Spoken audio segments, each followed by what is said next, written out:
1925 সালের কথা। এক ব্রিটিশ অভিযাত্রী পার্সি ফসিট রওনা হন অ্যামাজন রেইন ফরেস্টের গভীরে একটি রহস্যময় সোনার শহর খুঁজে বের করার জন্য। বলা হয় এই শহরটি পুরোপুরি সোনায় তৈরি ছিল এবং এই শহরের রাজারা প্রতিদিন সোনার গুঁড়ো দিয়ে শরীর পরিষ্কার করতেন এবং সেই সোনার গুঁড়ো আবার অ্যামাজনের নদীতে ফেলে দিত। কিন্তু আশ্চর্যের বিষয় হলো পার্সি ফসিট সেদিন নিজের ক্যাম্প থেকে বেরিয়েছিলেন ঠিকই, কিন্তু আর কখনো ফিরে আসেননি। অ্যামাজন জঙ্গলকে নিয়ে এইরকম আরও অগণিত রহস্যজনক গল্প প্রচলিত, যা ইতিহাসের এক অমীমাংসিত রহস্য। অ্যামাজন রেইন ফরেস্ট দক্ষিণ আমেরিকার প্রায় 9টি দেশ জুড়ে বিস্তৃত। এই জঙ্গলের সবচেয়ে বড় অংশ রয়েছে ব্রাজিল, কলম্বিয়া এবং পেরুতে। এই জঙ্গলের আয়তন প্রায় 55 লাখ বর্গ কিলোমিটার, যা একে পৃথিবীর সবচেয়ে বড় রেইন ফরেস্ট করে তুলেছে। এই জঙ্গলের আয়তন এত বিশাল যে এটি পুরো ইউরোপের প্রায় অর্ধেকের সমান। এই বনটি পৃথিবীর টোটাল রেইন ফরেস্টের প্রায় 55% এলাকা দখল করে রেখেছে এবং এটি পৃথিবীর 20% অক্সিজেন উৎপাদন করে। তাই অ্যামাজন রেইন ফরেস্টকে পৃথিবীর ফুসফুস বলা হয়। অ্যামাজন রেইন ফরেস্ট পৃথিবীর মাঝেই আরেক রহস্যময় পৃথিবীর নাম। এই জঙ্গল নিজের মাঝে এমন কিছু রহস্য লুকিয়ে রেখেছে যা কল্পনারও বাহিরে। আজকের এপিসোডে আমরা অ্যামাজনকে নিয়ে গড়ে ওঠা 5টি অমীমাংসিত রহস্য জানব, যার সমাধান আজ পর্যন্ত কেউ বের করতে পারেনি। এসটিআর বাংলায় নতুন হলে সাবস্ক্রাইব করতে ভুলবেন না। মিস্ট্রি নাম্বার 5, সোনার শহর এল ডোরাডো। কল্পনা করুন এমন এক শহর যেখানে প্রতিটি প্রাসাদ মোড়ানো সোনায়, রাস্তাঘাট ঝকঝক করছে সোনার আলোয়, আর রাজা প্রতিদিন সোনার গুঁড়ো মেখে বাঁধ নিচ্ছেন। এটি কোনো রূপকথার গল্প নয়, বরং এটি সেই রহস্যময় শহর এল ডোরাডো, যেটি শতাব্দীর পর শতাব্দী ধরে মানুষকে মোহিত করে রেখেছে। 1600 শতকে যখন ইউরোপীয় অভিযাত্রীরা দক্ষিণ আমেরিকায় প্রথম পা রাখেন, তখন তারা স্থানীয় আদিবাসীদের মুখে শোনে এক আশ্চর্য গল্প। অ্যামাজনের ঘন অরণ্যের গভীরে লুকিয়ে রয়েছে এক সোনার শহর, যার প্রতিটি ইট, কাঠামো আর অলংকার শুধুই সোনায় মোড়া। এই গল্পে মাতাল হয়ে পড়ে ইউরোপীয় সাম্রাজ্যবাদীরা। একের পর এক অভিযান শুরু করে স্পেন, পর্তুগাল, ইংল্যান্ড এবং নেদারল্যান্ডসের সৈন্যরা।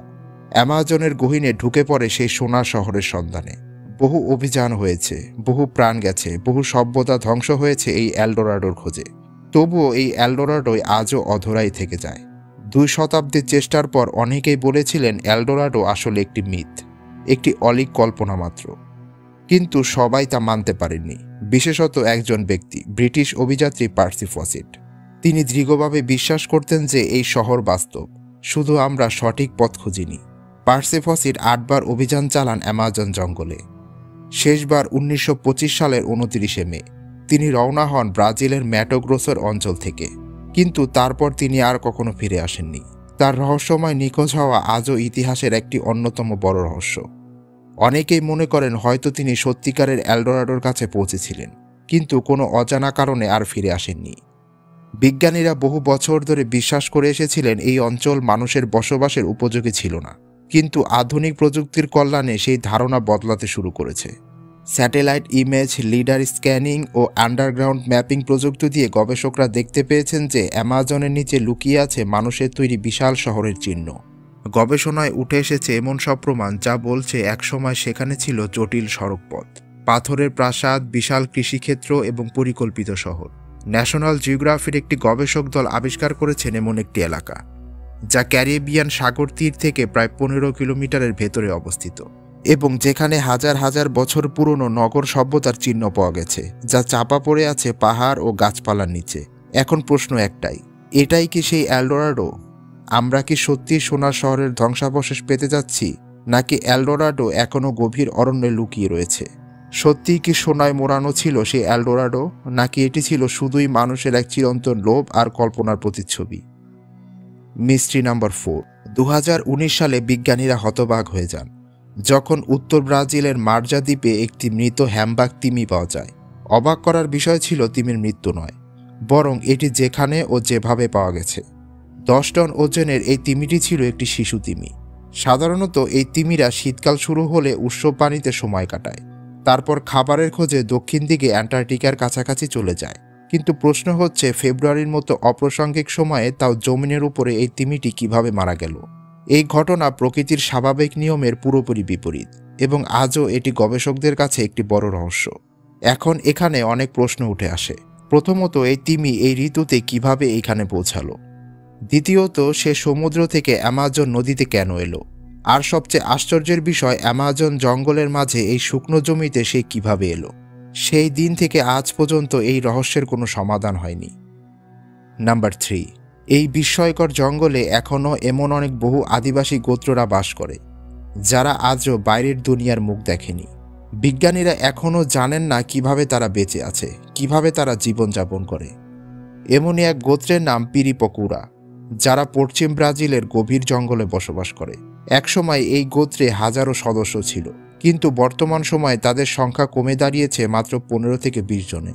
এদের প্রথম খোঁজ পাওয়া যায় 1998 সালে, যখন তারা প্রথমবার বাইরের জগতের কারো সাথে যোগাযোগ করে। গবেষকদের মধ্যে তাদের ভাষা থেকে বোঝা যাচ্ছিল যে তারা তাদের কষ্টের কথা জানাতে চাচ্ছিল। ভাষা বিশ্লেষণে জানা যায় একসময় তারা শক্তিশালী ছিল, কিন্তু বন দখলকারী মাফিয়া এবং খনিজ খননের লোভে তাদের অধিকাংশ সদস্যকে শেষ করা হয়। শুধুমাত্র এই কয়েকজনই বেঁচে আছে। নাম্বার 2, অ্যামাজনের ঘন অরণ্যের গভীরে রয়েছে এক রহস্যময় নদী, যার পানি এতটাই গরম যে কোনো প্রাণী যদি তাতে পড়ে যায় মুহূর্তেই সেদ্ধ হয়ে যায়। এই নদীটির নাম হচ্ছে সানাই টিম্পিস্কা, যার অর্থ সূর্যের তাপে ফুটন্ত নদী। পানির তাপমাত্রা এখানে কখনো কখনো 90 ডিগ্রি সেলসিয়াস পর্যন্ত পৌঁছে যায়। সবচেয়ে আশ্চর্যের বিষয় হলো এই নদীর আশেপাশে কোনো আগ্নেয়গিরিও নেই, তবুও পানির এমন ভয়ঙ্কর তাপ বিজ্ঞানীদের হতবাক করে দিয়েছে। গবেষকদের মতে মাটির গভীর থেকে আসা ভূতাপীয় শক্তির কারণেই এমনটা ঘটছে, কিন্তু এত বেশি তাপমাত্রা সাধারণত কেবল আগ্নেয়গিরির অঞ্চলেই দেখা যায়। তাই এই নদী আজও এক রহস্যময়। স্থানীয় আদিবাসীরা মনে করে এটি একটি পবিত্র নদী, যেখানে প্রকৃতির আত্মা বাস করে। তারা বিশ্বাস করে এই নদীর পানি অলৌকিক এবং নিরাময়ক্ষম। কেউ কেউ বলে এই নদীর নিচে লুকিয়ে আছে এক আগুনের দেবতা, যিনি পুরো বন রক্ষা করেন। বিজ্ঞান আর লোককথার মাঝে দাঁড়িয়ে রয়েছে এই নদী, যা আজও এক অমীমাংসিত প্রাকৃতিক ধাঁধা। নাম্বার 1, এবার আসা যাক অ্যামাজন রেইন ফরেস্টের আরও একটি গোপন রহস্যের দিকে। 2013 সালের এই ঘটনা, যখন পেরুর কাছাকাছি একজন কেমিস্ট্রির ছাত্র অ্যামাজনে একটি অদ্ভুত গঠন খুঁজে পায়। এটি ছিল একটি গাছের পাতার উপর তৈরি হওয়া অদ্ভুত আকৃতির, যেটি দেখতে খুবই রহস্যময় ছিল। এর ঠিক কেন্দ্রস্থলে সিল্ক দিয়ে একটি শঙ্কুর মতো গঠন ছিল, আর তার চারপাশে সিল্ক দিয়ে একটি ঘন বেড়া বা ফেন্স তৈরি করা হয়েছিল। সেই ছাত্র এই গঠনের ছবি তোলে এবং ইন্টারনেটে পোস্ট করে। অবাক করার বিষয়, আগে কখনো কেউ এমন কোনো গঠন দেখেননি। এই নিয়ে আরও তদন্তের জন্য একদল বিজ্ঞানী পেরুর এই জায়গাটি পরিদর্শন করে, এবং তারা কিছু সময়ের মধ্যেই 45টিরও বেশি একই ধরনের গঠন খুঁজে পায়। কিছু ছিল পাতার গায়ে, আবার কিছু ছিল পাতার উপর। এই রহস্যময় গঠনকে সিল্কহেন্স নাম দেওয়া হয়। বিজ্ঞানীরা এর কিছু নমুনা ল্যাবরেটরিতে নিয়ে যান।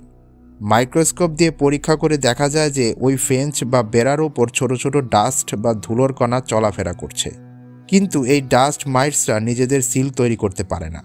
অর্থাৎ নিশ্চিত হওয়া যায় যে এই গঠন তারা বানায়নি।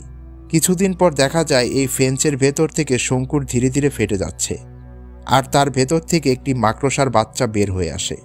বিজ্ঞানীরা এই ঘটনা থেকে শিওর হয়ে যান।